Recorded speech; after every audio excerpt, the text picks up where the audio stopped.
अत्याचार झाल्याचं समोर आलं आहे। ही घटना तब्बल 1.5 वर्षापूर्वीची आहे। आता या प्रकरणाचा व्हिडिओ सोशल मीडियावर व्हायरल झाल्याने संपूर्ण शहरात खळबळ माजली आहे। घटना ऑक्टोबर 2023 मधली असून महालिंगपूर भागातील तुफेल अहमद दफीदार या 22 वर्षीय युवकाने चिमुरडीवर अत्याचार केल्याचा आरोप आहे। घटनेनंतर पीडितेचे पालक भयभीत होते। समाजातील दबाव आणि धमक्यामुळे त्यांनी कोणतीही अधिकृत तक्रार दाखल केली नव्हती। मात्र पोलीस तपासण्यादरम्यान मिळालेल्या सीसीटीव्ही फुटेजमुळे प्रकरणाला नवा वळण मिळालं आहे। एका स्थानिक हिंदू संघटनेच्या नेत्यांनी पीडित कुटुंबाशी संवाद साधत त्यांच्या व्यथेला वाचा फोडली। हा संवाद आणि व्हिडिओ सोशल मीडियावर शेअर होताच पोलीस यंत्रणा हरकत घेतली।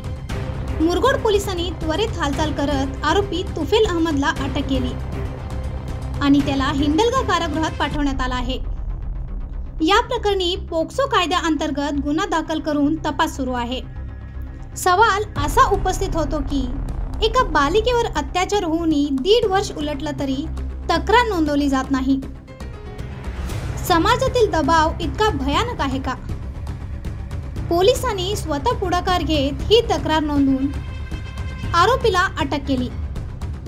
ही बाब कौतुकास्पद असली तरी अशा घटनांपासून समाजाला जागरूक करण्याची गरज अधिकच आहे। बालकांचं संरक्षण ही प्रत्येकाची जबाबदारी आहे। अन्यायाच्या विरोधात उभं राहणं हेच खरं मानवतेचं कर्तव्य आहे। ब्युरो रिपोर्ट, वॉइस ऑफ पेनोग्राम, बेळगाव।